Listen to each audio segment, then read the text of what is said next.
Mike here from BeyondYourWeddingDay.com. And have you ever had that conversation? You know, the one, we've got to get our finances under control. And this time I'm really serious. We really need to do this. Well, hopefully, if you have, you really do mean business. But a lot of times what will happen is you'll get to that point and say, okay, yes, we know we need to do this. But then you just kind of look at each other like, well, where do we even start though? So let me give you 4 quick steps on the best way to get started on getting your finances under control. The first one is just to get organizing. Get yourself organized. If your filing system consists of a shoebox or throwing your receipts into a sink, for example, which I actually had a client who did that once. That was their filing system. They threw all their receipts in a big sink.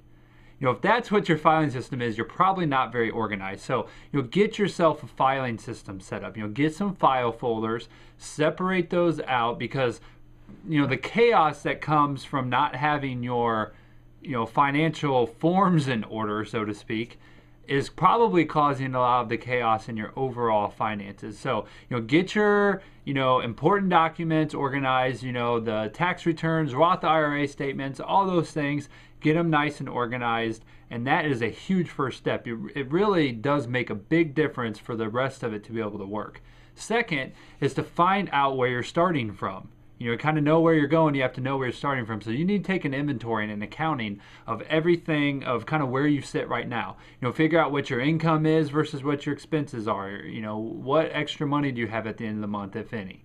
List all your debts. The balances left on all of them, what they are and the balances left.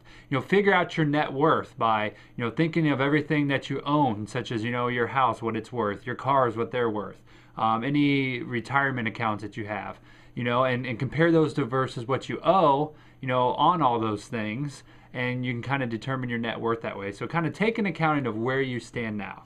Third is determine your goals. Figure out over the next 6 to 12 months, what are probably 2 or 3 main goals we want to accomplish. It could be to, decrease our debt from $20,000 to $10,000 in the next 12 months. It could be to take our savings account from $1,000 to $8,000 in the next 12 months. Whatever. Be very specific with the goal though, and make it measurable and put a deadline on it. Do those things and you will be much more likely to accomplish those goals. And the fourth one, as far as once you kind of have all that stuff placed, you really have to put it into practice by doing a budget. You really cannot have a good financial plan and really have true control of your finances without doing a written budget. So I really encourage you to get started. A lot of the forms I mentioned, a lot of the things that you may need to help you do some of the things I just mentioned, you can find at MikeYoungCoach.com/resources. So go check that out. They're all free and downloadable. Check that out. I'm Mike Young from BeyondYourWeddingDay.com.